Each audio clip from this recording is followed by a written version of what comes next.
मेरा नाम गीतांजलि है और ये कहानी मेरी है।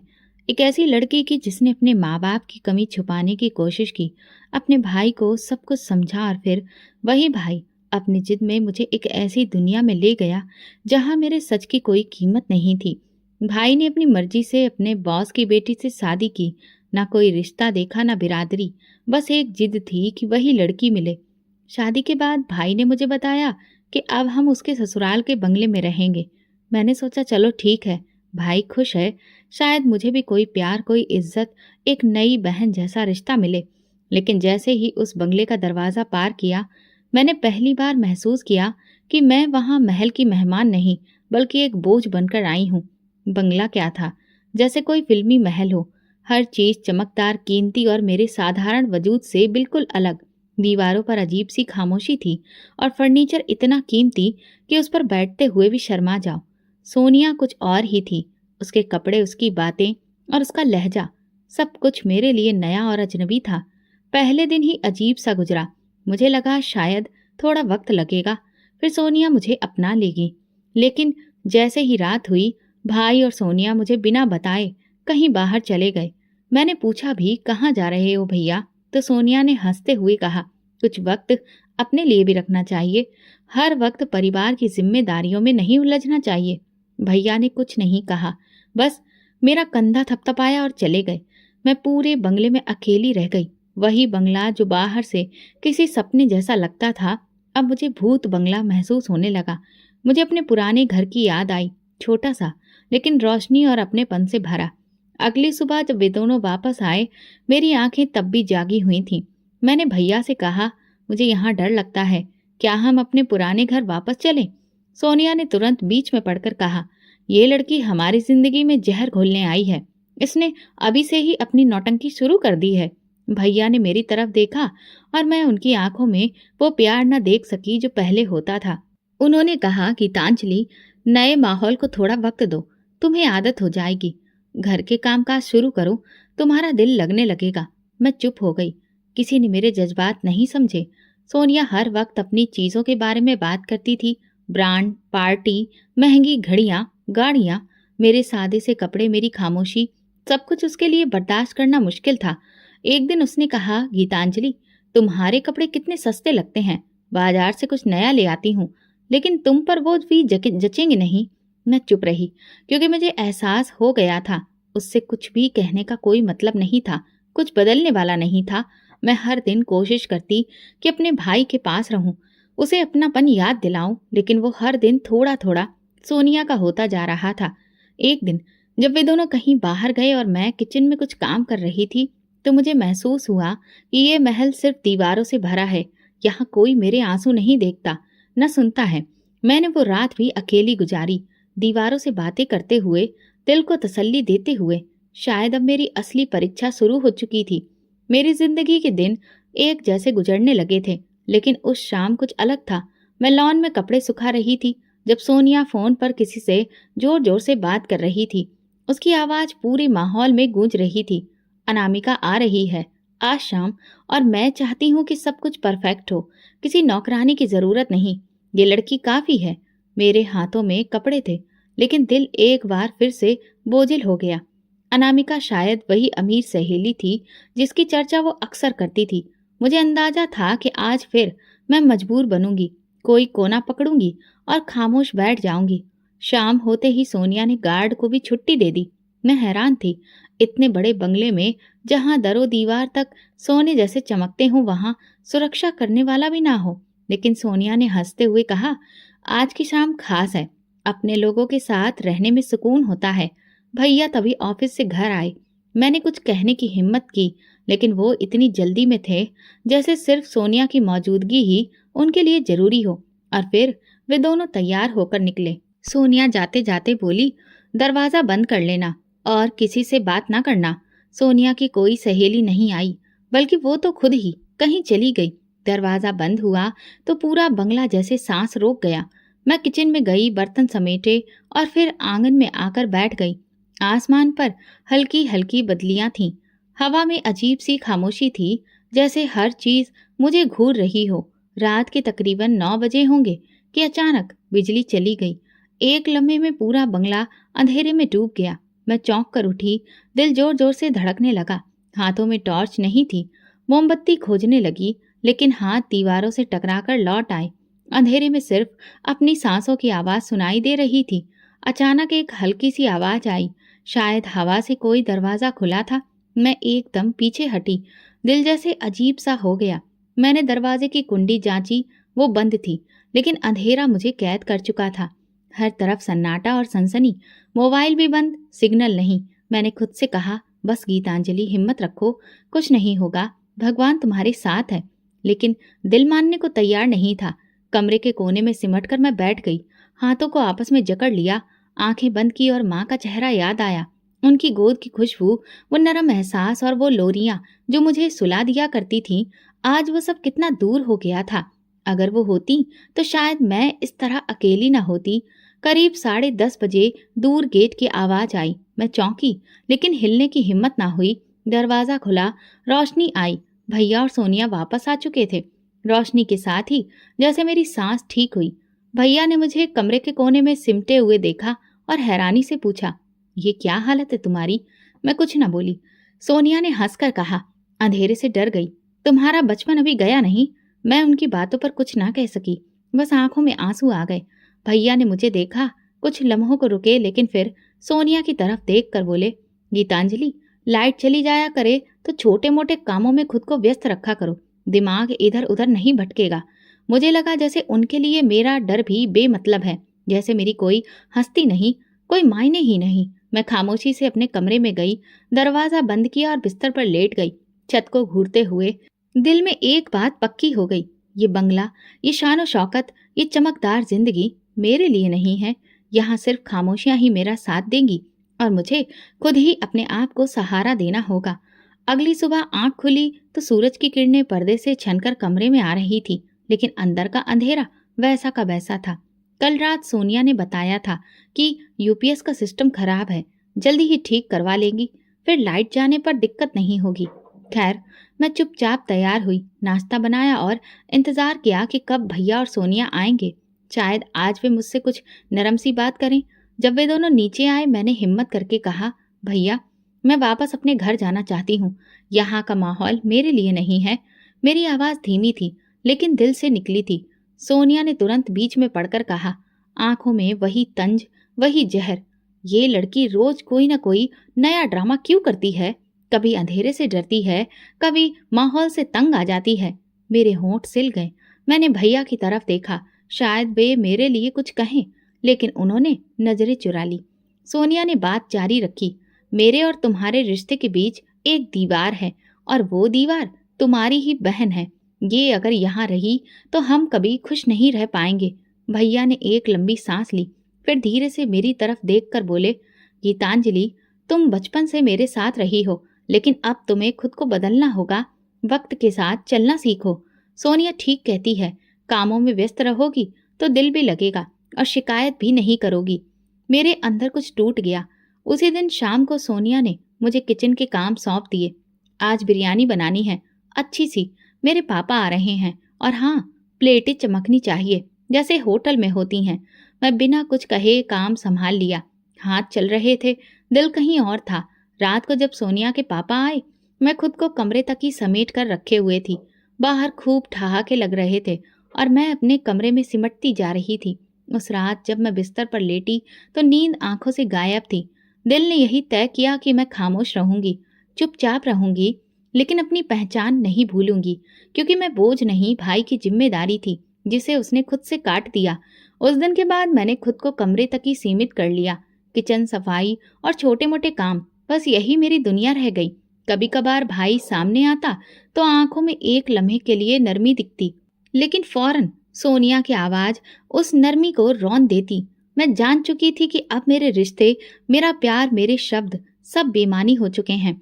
उस सुबह सोनिया तैयार हो रही थी। कमरे में कीमती खुशबू बिखर चुकी थी, महंगी ज्वेलरी और कपड़ों का ढेर।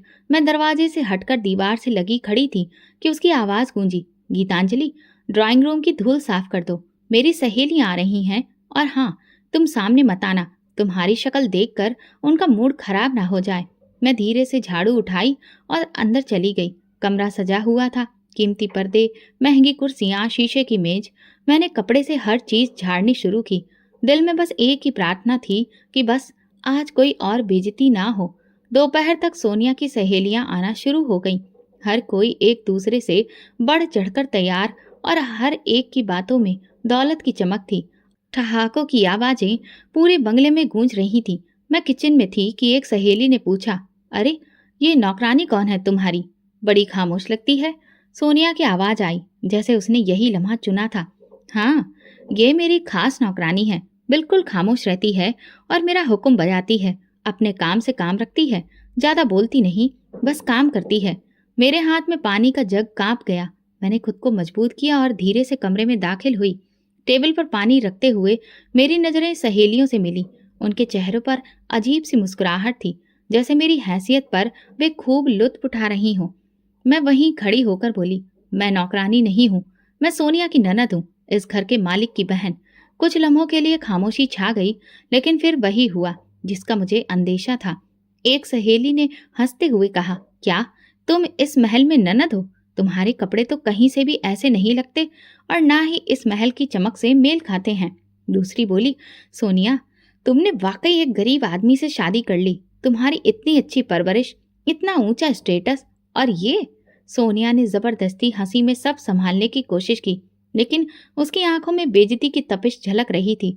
उसके लिए मेरी सच्चाई एक धब्बा थी, एक ऐसी हकीकत जो उसके चमकते होठों को क्या बाहर आ गई थी।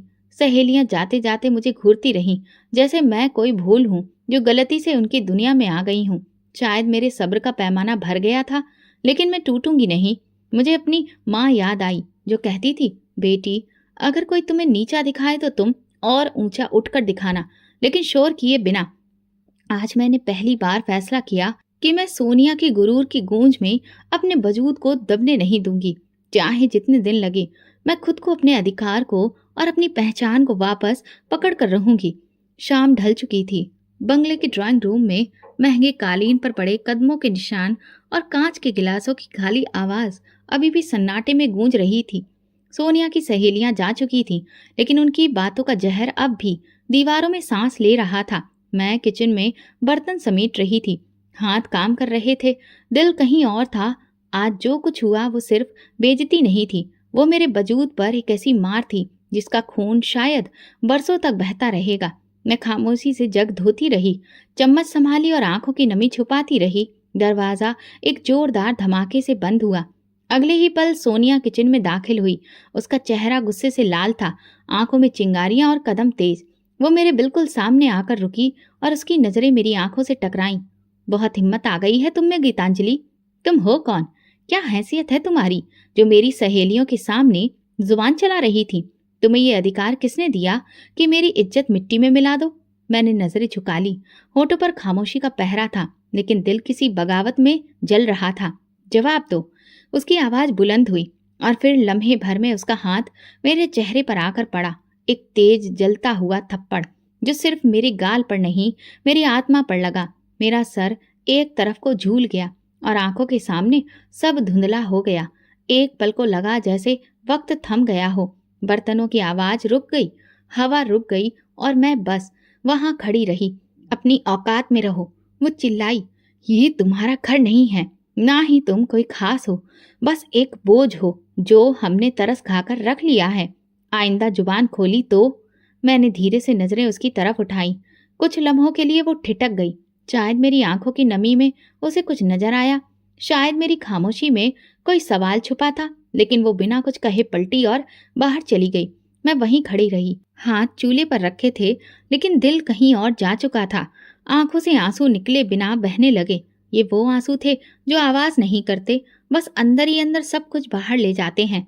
मेरे कदमों ने खुद को खींचकर कमरे में पहुंचाया। दरवाजा बंद किया और मैं कालीन पर बैठ गई।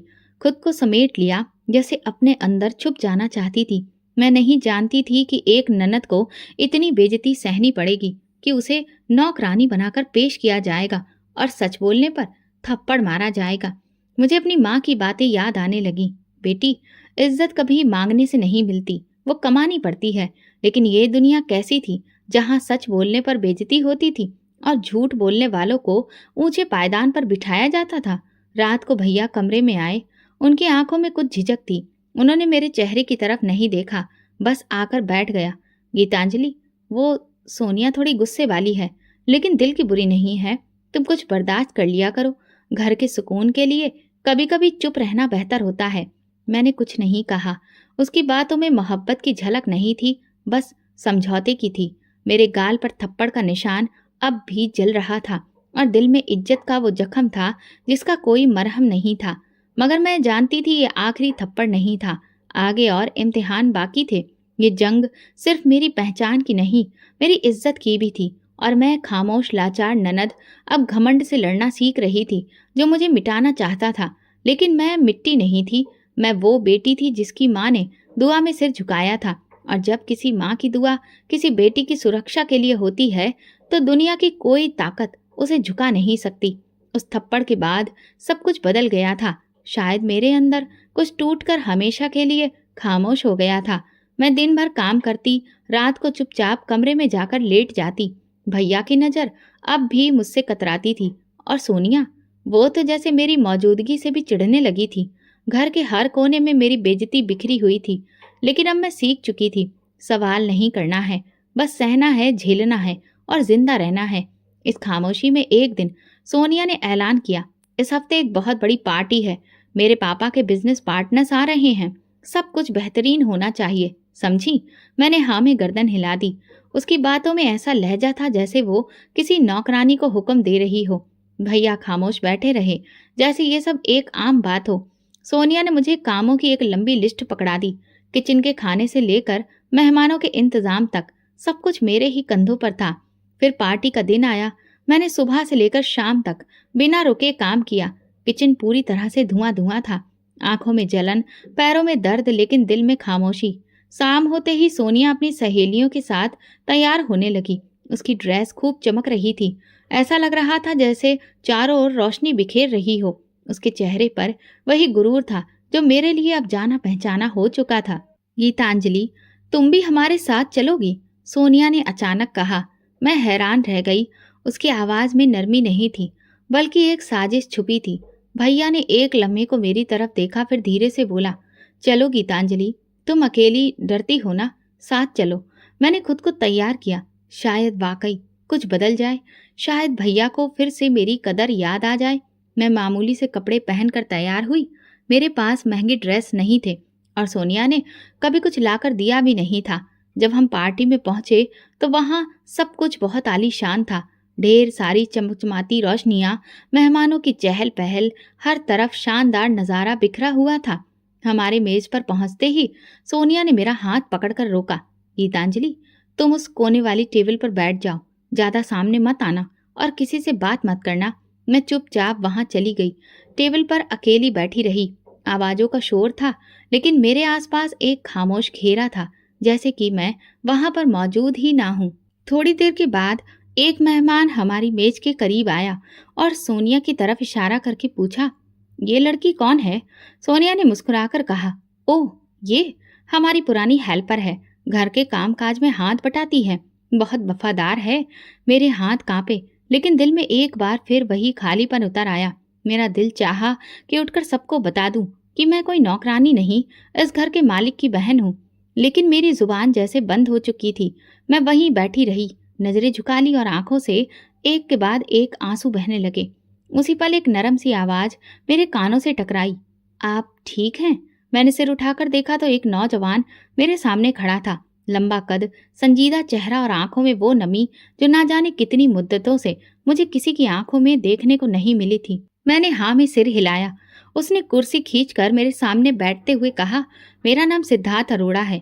आप बहुत उदास लग रही हैं, क्या मैं कुछ मदद कर सकता हूँ? मैंने सिर झुका लिया। मेरे आंसू रुकने का नाम नहीं ले रहे थे। दिल चाहता था सब बता दूं, लेकिन जुबान साथ नहीं दे रही थी। मैं बस उठी और उसकी तरफ देखे बिना एक और खाली कमरे की तरफ चली गई। सिद्धार्थ वहीं बैठा रहा, शायद हैरान था या कुछ समझने की कोशिश कर रहा था। मेरे दिल में उसकी मौजूदगी एक नए सवाल की तरह हो गई थी, जैसे बरसों से बंद दरवाजे पर किसी ने धीरे से दस्तक दी हो।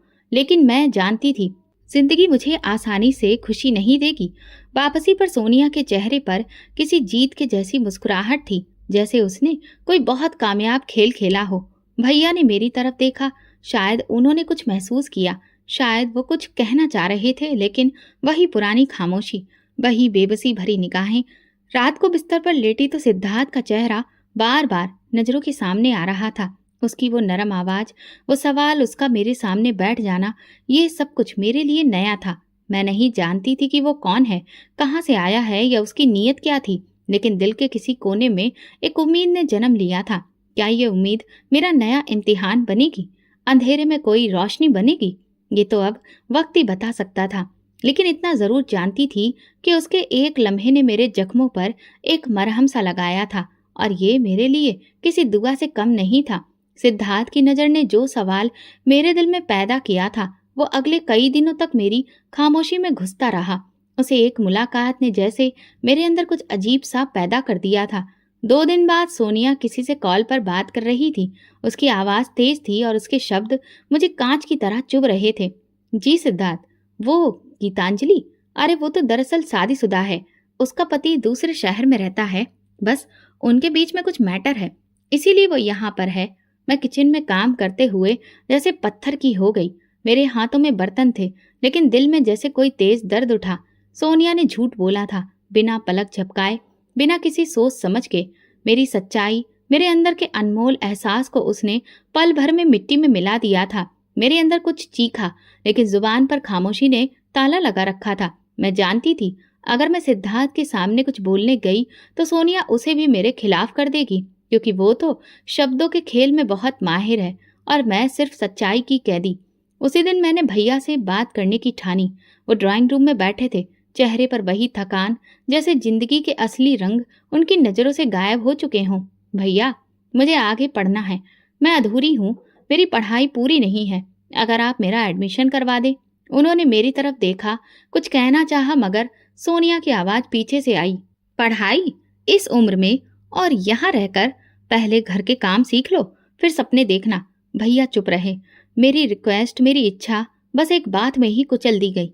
सोनिया ने कहा, अभी मेरे पैरों में दर्द हो रहा है गीतांजलि, जरा तेल ले आओ और मेरे पैर दबाओ। मैंने कुछ नहीं कहा। तेल की शीशी लाई और उसके कदमों में बैठ गई। मेरी उंगलियां उसके पैरों पर चल रही थीं और दिल में जैसे एक तेज खंजर चुभ रहा था। मैं पढ़ना चाहती थी, कुछ बनना चाहती थी, लेकिन मेरी किस्मत में सिर्फ सेवा करना रह गया था। जब उसके पांव दबाने से मैं फ्री हुई तो उसने सर दर्द का बहाना बनाया। सर पर तेल लगा दो, कल बहुत काम किया था। मेरे हाथ उसके बालों में तेल लगा रहे थे, लेकिन मेरी आंखें छत पर एक बेजान इंसान की तरह टिकी थीं। मैं सोच रही थी कि अगर माँ जिंदा होती तो क्या वो मेरे हाथों को यूं झुकने देती? क्या वो मेरी जिंदगी को इतना सस्ता होने देती? नहीं, कभी नहीं। रात को कमरे में आई तो दिल खामोश था, न कोई फरियाद, न आंसू, सिर्फ एक खालीपन। सोनिया की हर चाल मुझे एक बंद कमरे में धकेल रही थी, जहाँ न कोई दर्द था, न खिड़की, न उम्मीद। कई दिन बाद जब मैं आंगन में कपड़े सुखा रही थी, दरवाजे पर किसी गाड़ी के रुकने की आवाज आई। मैं पीछे मुड़ी तो सिद्धार्थ अरोड़ा खड़ा था। उसकी नजर मेरी तरफ थी, लेकिन उसके चेहरे पर वो नरमी नहीं थी जो पहली बार मैंने देखी थी। हेलो, उसने धीरे से कहा। मैंने सिर झुकाकर जवाब दिया, लेकिन नजरें नहीं उठाई। सोनिया कह रही थी, खैर, यह आपकी जिंदगी का मामला है, इसलिए मैं ज्यादा कुछ नहीं कहूंगा। बस इतना पूछूंगा कि अगर कभी बात करना चाहें तो मैं सुनने के लिए मौजूद हूँ। मेरे दिल में हलचल हुई, लेकिन मैं चुप रही। उसकी नजरें कुछ देर मेरे चेहरे पर टिकी रहीं, फिर वो पलट गया। मैं उसके कदमों की आवाज सुन रही थी और दिल में सोच रही थी, उसने यकीन कर लिया। इसका मतलब सोनिया जीत गई। वो हमेशा जीत जाती है। उसी रात सोनिया ने मुझे झाड़ू थमाई और कहा, कमरे साफ करो, मेहमान आएंगे कल।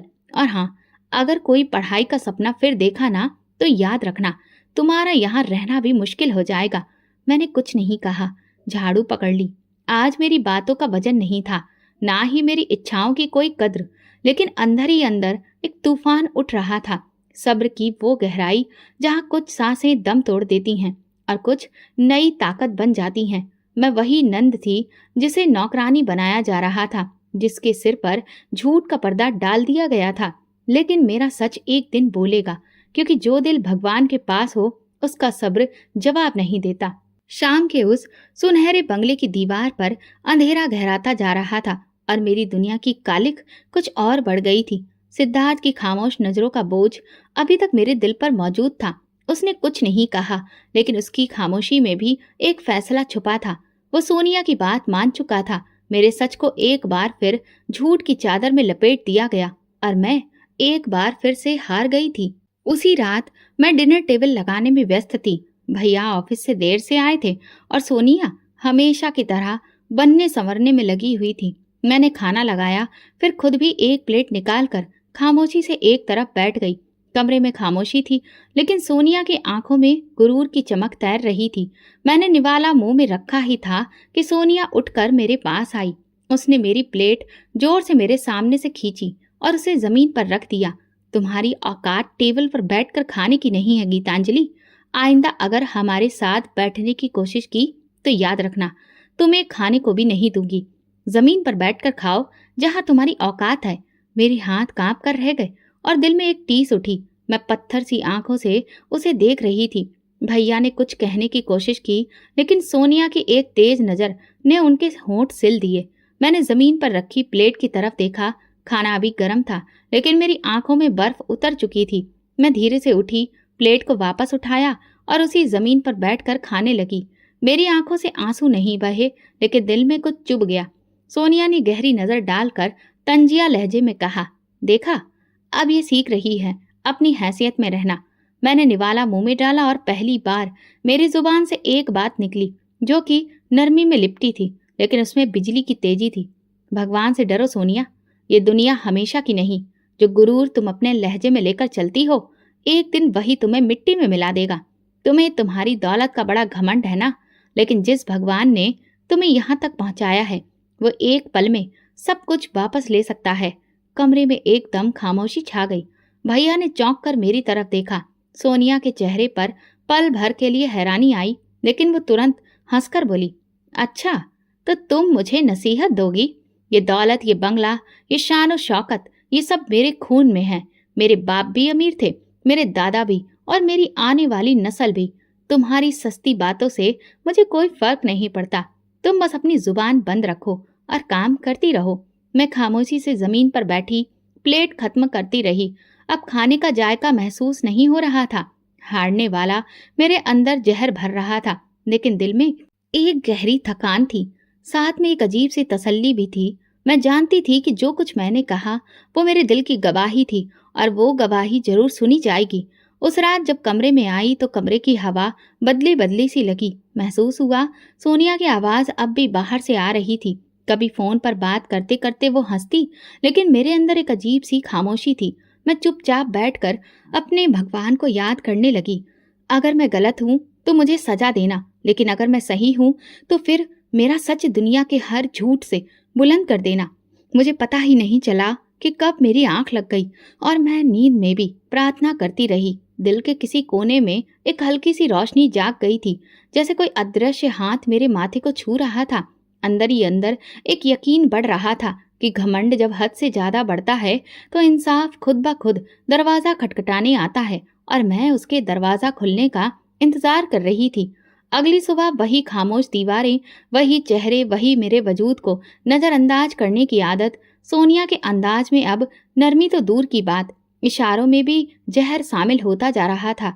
उसके शब्दों में नफरत भरी थी, जैसे कि वो अपमानित हो कि मैं पूरी तरह उसकी मर्जी की गुलाम नहीं हूँ, और उसने मेरे सब्र को मेरी कमजोरी समझ लिया था।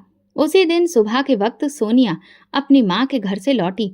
उसके साथ एक नन्हा सा कुत्ता था, सफेद रंग का, जिसकी गर्दन में नीले रंग का रिबन बंधा था और आंखों में वही गुरूर था जो उसकी मालकिन की नजरों में देखा जा सकता था। ये ब्राउनी है, मेरा बच्चा, सोनिया ने सबको बताया। अब ये भी इसी घर का हिस्सा है और जो इस घर में रहेगा उसको मेरे ब्राउनी की देखभाल करना सीखना होगा। भैया ने बिना कुछ कहे सिर हिला दिया। मैं चुप खड़ी रही, कुत्ते को देखती रही। जब वो सोफे पर चढ़कर मेरी तरफ घूरने लगा तो जैसे मुझे लगा कि वो जान गया है कि मैं इस घर में सबसे कमतर हूँ। शाम को जब सब खाने के मेज पर बैठे, मैं हमेशा की तरह अलग कोने में जमीन पर बैठी अपनी थाली में निवाला बना रही थी कि सोनिया की नजरें बार बार मुझ पर थी। उसके चेहरे पर एक अजीब सी चमक थी, जैसे वो कुछ सोच रही हो। अचानक उसने सीटी बजाई और ब्राउनी को आवाज दी, आओ बेटा, जरा हमारी गीतांजलि की मोहब्बत भी चख लो। मैंने चौंक कर उसे देखा। ब्राउनी मेरे पास आया। उसने मेरी प्लेट की तरफ मुंह बढ़ाया। मैं पीछे हटाना चाहती थी, लेकिन सोनिया ने हाथ के इशारे से उसे बढ़ने दिया। कुत्ता प्लेट के करीब आया और एक झटके में उसने मेरे निवाले को खाना शुरू कर दिया। मेरी आंखों के सामने अंधेरा छा गया। मैं एक पल को खुद को संभालने की कोशिश करने लगी, लेकिन दिल जैसे किसी ने निचोड़ दिया हो। वो प्लेट जिसमें मेरी इज्जत थी, जहां मेरे भगवान की दी हुई रोटी थी, उसे इस कुत्ते के झपट जाने से गंदा कर दिया गया था और मैं बस तमाशा बनकर रह गई थी। सोनिया ने ठहाका लगाया, मेरे ब्राउनी का झूठा खा लो, शायद तुम्हारे अंदर थोड़ा कायदा आ जाए। देखो ना, ये भी मेरे टुकड़ों पर पलता है और मेरे कदमों में बैठकर अपनी दुम हिला पाता है। तुम भी इसकी तरह एहसान मानना सीखो। मेरे हाथ कांपने लगे। मैंने प्लेट एक तरफ सरकाई और धीरे से कहा, ये तुमने अच्छा नहीं किया। क्या बोली? उसकी आवाज बुलंद हो गई। अब तुझे मेरे कुत्ते से भी तकलीफ है? तू इस घर में रहती हो, खाती हो और जुबान चलाती हो। मैंने आंखें बंद की। दिल में एक भारी तूफान लिए खामोश थी। मैं चाहती थी कि सब कुछ ठीक हो जाए, सब कुछ बता दूं, भैया को, सिद्धार्थ को और इस दुनिया को। लेकिन मैं जानती थी कि मेरे शब्द अभी सुने नहीं जाएंगे।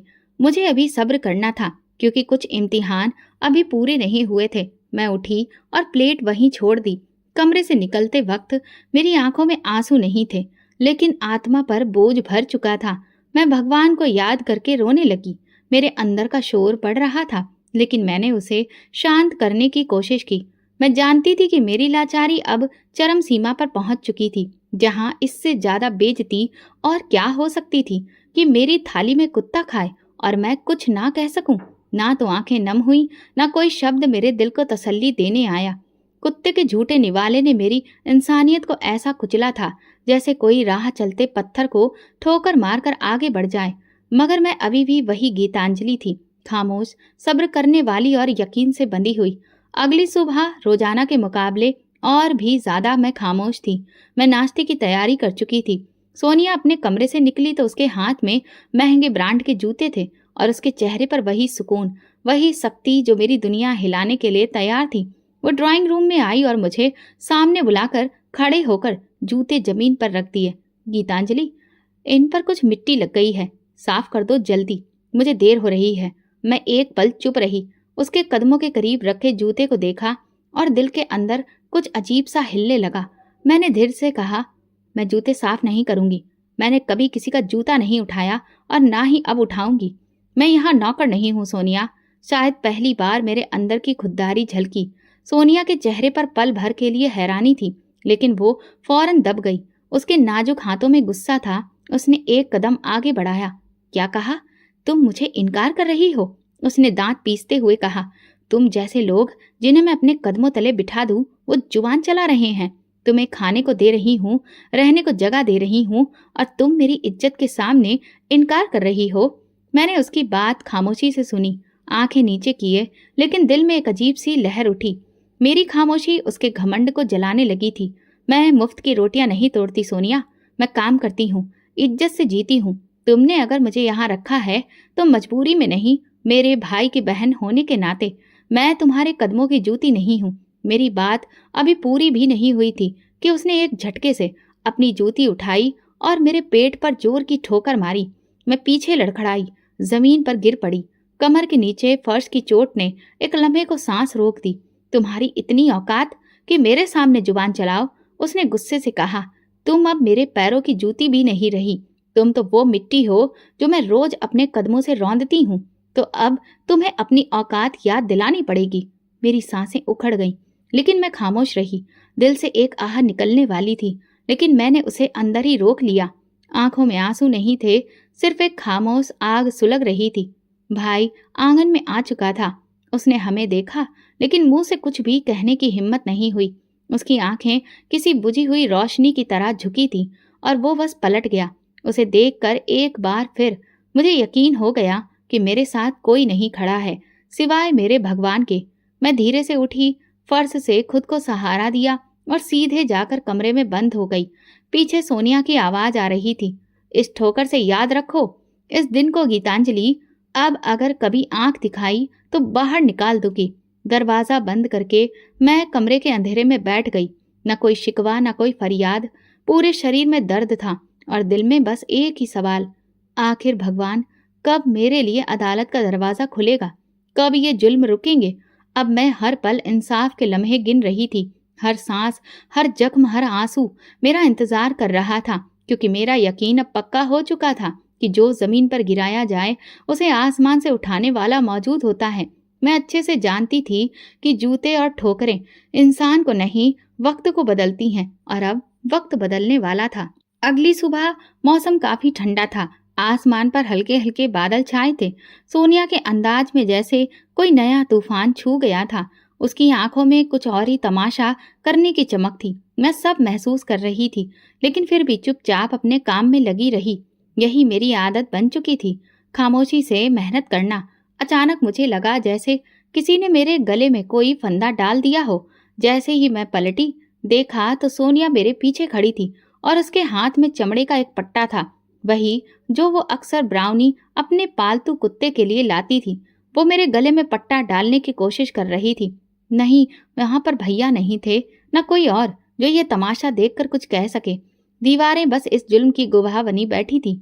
बोलो गीतांजलि, आज मेरी बात काट कर दिखाओ, वरना ये पट्टा तेरे गले से कभी नहीं निकलेगा।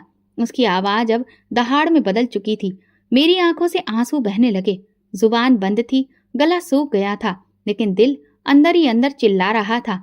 मैं इंसान थी, मगर मेरे साथ जानवर के जैसा सुलूक किया जा रहा था। सोनिया ने मुझे उस लम्हे में मेरी तमाम हदों से गिरा दिया था। बेइज्जती की वो आखिरी सीढ़ी थी जिस पर मैं खड़ी थी, और नीचे सिर्फ अंधेरा था। मैं कल से पट्टा हटाने की कोशिश करती रही, मगर वो मजबूती से बंधा था। सोनिया ने ठहाका लगाया। अब समझी अपनी जगह। ये पट्टा तेरे गुरूर के लिए है, तेरी जुबान के लिए और तेरे सपनों के लिए। तेरी यही औकात है गीतांजलि। मैं वहीं जमीन पर गिरी पड़ी रही। गला फाड़ कर नहीं चिल्लाई, बल्कि अंदर ही अंदर टूट कर मेरी सिसकियां निकलने लगी। कोई नहीं था उन्हें सुनने वाला। सोनिया कमरे से बाहर निकल गई, पट्टा मेरे गले में छोड़कर। उसकी चाल में वही गुरूर, वही जीत थी। उसने जो करना चाहा था कर दिखाया था। अब मैं महज एक खामोश वजूद थी, जिसे बेइज्जती के खूंटे से बांध दिया गया था। मेरे शरीर में ताकत नहीं बची थी। मैं वहीं जमीन पर भगवान को याद करके रोती रही। तुम देख रहे हो ना, मैं तुमसे भीख मांग रही हूँ। तुम सब जानते हो, सब सुनते हो, लेकिन मेरी मुश्किलें कम नहीं करते। बस मुझे सब्र दे रहे हो। अगर ये किसी का जुल्म है तो मुझे इस मिट्टी में मिला दो। मेरे हाथ कांप रहे थे, पर दिल में पहली बार एक ऐसी रोशनी महसूस हुई जो इन अंधेरों को चीरने के करीब थी। मैं पूरा दिन कमरे से बाहर नहीं निकली। भैया ने मेरी खबर नहीं ली। उस रात वो पट्टा मेरे पास ही रखा रहा। वो मेरी बेइज्जती को मुझे बार बार याद दिलाता रहा। रात का आखिरी पहर था। एक हल्की सी ठंडी हवा कमरे के दरवाजे के नीचे से अंदर दाखिल हुई। मेरे चेहरे पर लगे आंसुओं की नमी सूख चुकी थी, लेकिन अंदर दिल सुलग रहा था और बस बार बार कह रहा था कि आखिर इंसाफ कब होगा। अगली सुबह मैं अपना काम कर रही थी। सोनिया हर रोज की तरह अपने नखरे, हुक्म और ताने लिए इधर उधर घूम रही थी। भैया को ऑफिस के लिए तैयार होते देखा। उनके चेहरे पर एक अजीब सी लकीरें थी, जैसे वो किसी अंधेरे सफर में खो चुके थे। तभी फोन बजा। सोनिया ने फोन उठाया और जैसे ही दूसरी तरफ से आवाज आई, उसके चेहरे का रंग बदलने लगा। पहले आंखें फैली, फिर रोंगटे खड़े हो गए। फोन उसके हाथ से गिरकर फर्श पर जा गिरा। भैया भागते हुए अंदर आए। सोनिया को देखा, फिर जोर से चिल्लाए, फैक्ट्री में आग लग गई है, सब कुछ जल गया। भैया के कदम जैसे जमीन से चिपक गए। उनकी आंखों में खौफ जलते हुए नजर आए और सोनिया के चेहरे पर वो गुरूर पहली बार टूटता महसूस हुआ।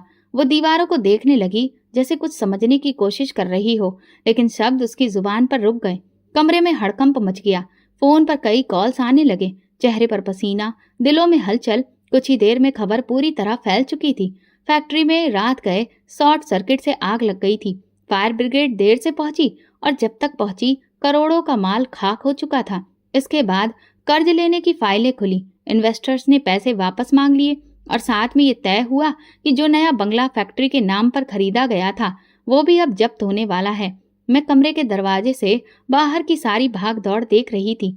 सोनिया की चाल जो हमेशा शान से भरी होती थी, अब घबराहट में डूबी थी। उसकी आवाज से वो ताने, वो गुरूर सब गायब हो चुके थे। वो फर्श पर बैठ गई, सिर पकड़कर बोली, मेरा सब कुछ लुट गया, मेरा बंगला, मेरी इज्जत, मेरी दुनिया। भैया ने उसे सहारा देने की कोशिश की, लेकिन उनकी अपनी आंखों में भी आंसू थे।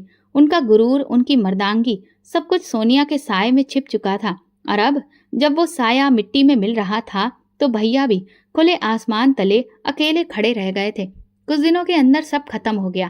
फैक्ट्री बंद, बंगला जब्त और कर्जदारों की धमकियां आने लगी। हम सबको पुराने घर वापस आना पड़ा। वही छोटा सा घर जो कभी मेरा सुकून था और जिसे छोड़कर हम उस बड़े बंगले में कदम रखने पहुंचे थे। जब मैं उस घर की दहलीज पर दोबारा घुसी तो दिल में एक खामोश सुकून था। मैंने पीछे मुड़कर सोनिया को देखा।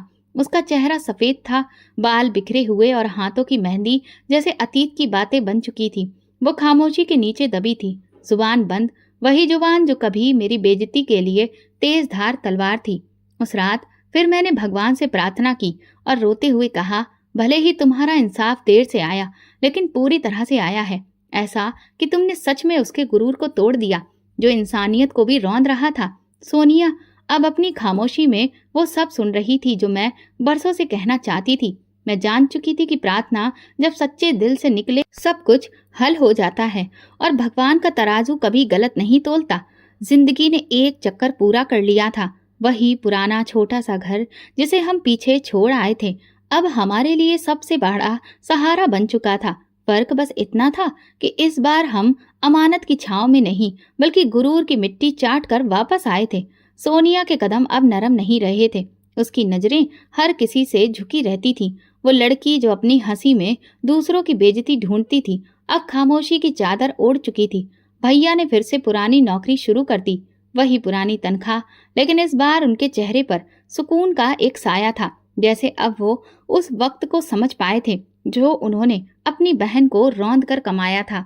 भैया सुबह ऑफिस जाते वक्त मुझे एक नजर देखते, कुछ कहने की कोशिश करते, लेकिन शायद शर्मिंदगी ने उनकी जुबान पर ताला लगा दिया था। घर में खामोशी थी, मगर सुकून था। मेरे लिए कोई हुक्म नहीं था, कोई ताना नहीं, कोई जूता नहीं और कोई पट्टा नहीं। सिर्फ छोटा सा किचन, कुछ बर्तन और मेरी तन्हाई, जो अब मेरी आज़ादी बन चुकी थी। मैं अपने भगवान का शुक्रिया अदा करती और दिल में एक सुकून आ गया था। एक दिन दरवाजे पर दस्तक हुई। दरवाजा खुला तो सामने सिद्धार्थ खड़ा था। उसकी आंखों में वही नरमी थी जो कभी पहली बार मैंने देखी थी, लेकिन इस बार उसमें यकीन भी झलक रहा था। उसके हाथ में एक लिफाफा था। उसने धीरे से मेरी तरफ बढ़ाकर कहा, मुझे सब सच पता चल चुका है गीतांजलि। सोनिया का झूठ, तुम्हारी खामोशी, तुम्हारा सब्र, सब कुछ। मुझे अफसोस है कि मैं तुम्हारे सच को पहचान नहीं सका, मगर अब मैं देर नहीं करना चाहता। लिफाफे में मेरे लिए रिश्ता था, एक ऐसा रिश्ता जो इज्जत के साथ, बराबरी के साथ और सच्चाई पर टिका था।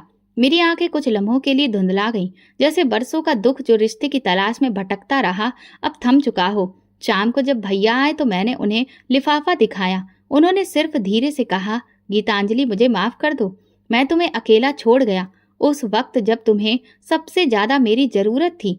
मैंने उनसे धीरे से कहा, मैंने तुम पर कभी इल्जाम नहीं लगाया भैया, मैं तो बस भगवान से ही इंसाफ मांगती रही। फिर हमारी शादी सादगी से हुई, शोर शराबे से नहीं।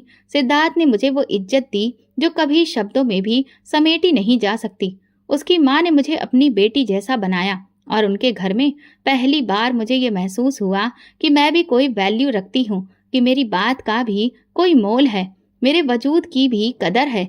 जिंदगी एक नया रंग ले चुकी थी। मैं अब सिर्फ गीतांजलि नहीं थी, मैं वो औरत थी जो वक्त की ठोकरें खाकर मजबूत हुई थी, जिसने बेइज्जती के अंधेरे में रहकर रोशनी का रास्ता खुद तलाश किया था। एक रोज मैं अपनी नई जिंदगी के आंगन में बैठी प्रार्थना कर रही थी कि दरवाजे पर किसी की आहट हुई। बाहर निकली तो सोनिया खड़ी थी। उसके कपड़े बिल्कुल सादे सिंपल थे, आंखें बुझी हुई और हाथ कांप रहे थे। गीतांजलि, उसकी आवाज टूटी हुई थी, मैं बस ये देखने आई थी कि तुम खुश हो। मैंने उसकी तरफ देखा, चुपचाप। दिल में कुछ टूटा नहीं, कुछ जला नहीं, बस एक ठंडी सांस आई। मैंने धीरे से कहा, हाँ बहुत खुश हूँ, क्योंकि मेरे भगवान ने देर की लेकिन अंधेर नहीं किया। जब कोई अपने भगवान के सामने सर झुकाता है तो दुनिया वालों का गुरूर खुद ही झुक जाता है। सोनिया की आंखों से आंसू बहने लगे। वो पलटकर चली गई और मैं दरवाजे पर खड़ी उसकी धीमी चाल को देखती रही। ये कहानी खत्म नहीं हुई थी। मैं अब एक निशान बन चुकी थी, उन औरतों के लिए जो जुल्म सहकर भी जुबान बंद रखती हैं, उन लोगों के लिए जो सच को दबाने की कोशिश करते हैं, उन दुआओं के लिए जो बंद कमरों में मांगी जाती हैं, और इंसाफ के लिए जो एक आवाज बनकर आसमानों से उतरती है। मैं गीतांजलि हूँ और ये मेरी सच्ची कहानी है। दोस्तों, अगर आपको हमारी कहानी पसंद आई हो तो प्लीज़ कमेंट करके ज़रूर बताइए और इस वीडियो को ज़्यादा से ज़्यादा लाइक और शेयर ज़रूर करिए। अगर आप चैनल पर नए हैं तो सब्सक्राइब करें और नोटिफिकेशन बेल दबाएं ताकि अगली अपडेट सबसे पहले आपको मिले। धन्यवाद।